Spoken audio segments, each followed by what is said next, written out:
I'm Hermine de Mael. I'm an architect. I'm Steven Zimmerer. I'm an architect and a landscape architect. We're based in New York. And together we work on a series of projects that interrogate how we build with plants. Our garden, Peekaboo, first responds to this year's theme of borders by interrogating the idea of the edge or the border through flipping it on its side, because we wanted to think through the border between the earth and the sky. And then we thickened this edge, filling it with plants, with trapdoors, with steps down into the garden, so that we could blur that edge and also make it a occupiable space for visitors to enter into and interact with one another. As an architect and a landscape architect, this flipping of the wall onto the ground really forces us to redefine like the basic conditions or like the basic ways we work together.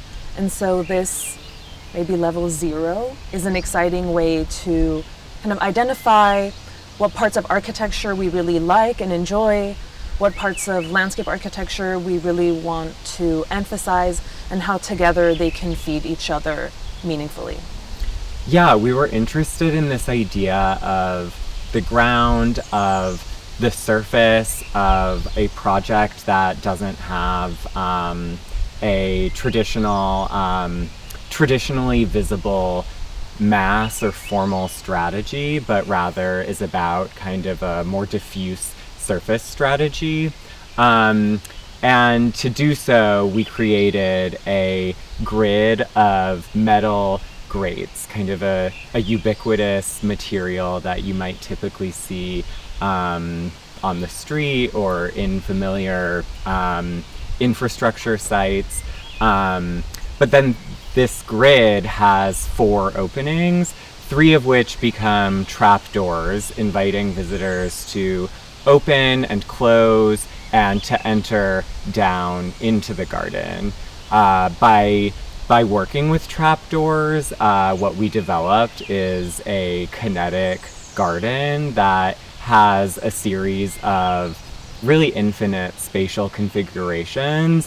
All of the doors might be closed, all of them might be open, or they might be opening and closing throughout the day as visitors play and explore. We chose to paint the grates lavender, first because we wanted a color that would complement the green of the plants and the orange of the wood chips, but also because we wanted a color that would soften the hardness, heaviness, and rigidity of the metal grates. Mm-hmm. In addition to the garden having these operable doors and these kinetic trapdoors, the color, this lavender color, allows for a different kind of interaction between the visitor and the field of grates. We really want visitors to come with their dirty boots and leave a trace on the trapdoors, on the metal grates. And so in that sense, this border, this surface will slowly register the contributions of every visitor, but with each rainfall might wash away. So these cycles of constantly redesigning the space is something we'd like to monitor.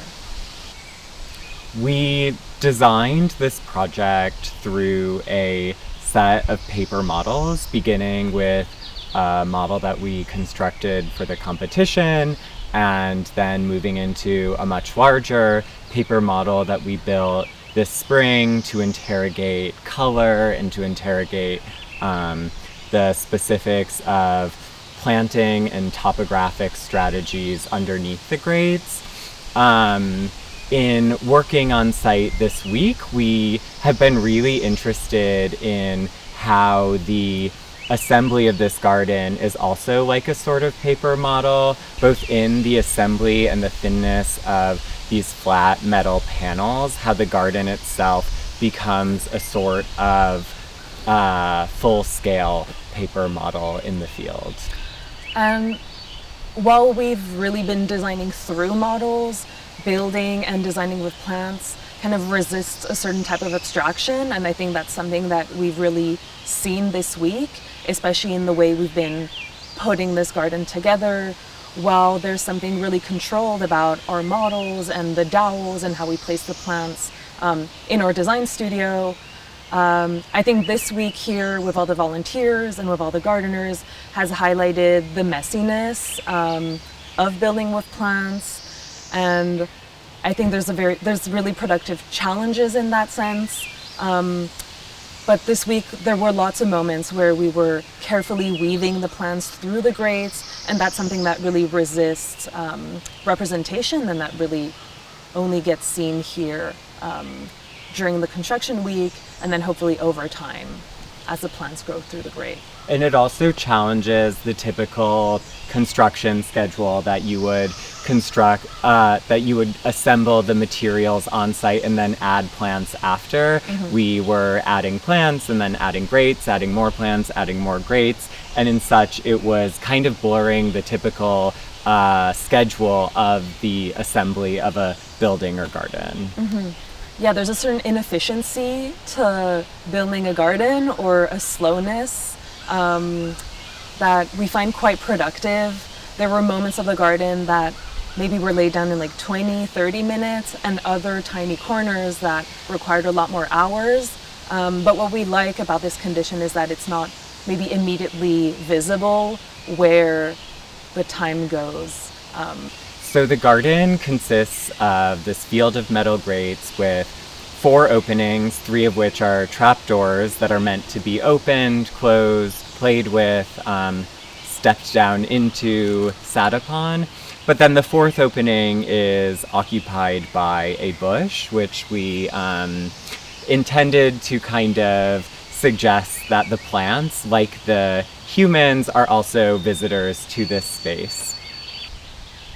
As architects who are working with landscape and with plants and with gardens, we're really interested in the productive philosophical tension between what it means to work with buildings versus what it means to construct a garden. It's often said that buildings never look as good as they do on day one, but with a garden, day one is really the beginning of an experiment with cycles of growth, of birth, of death and decay and rebirth and seasonality.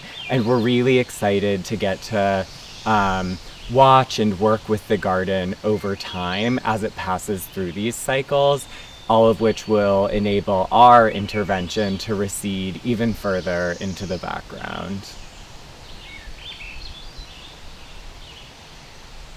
Merci beaucoup.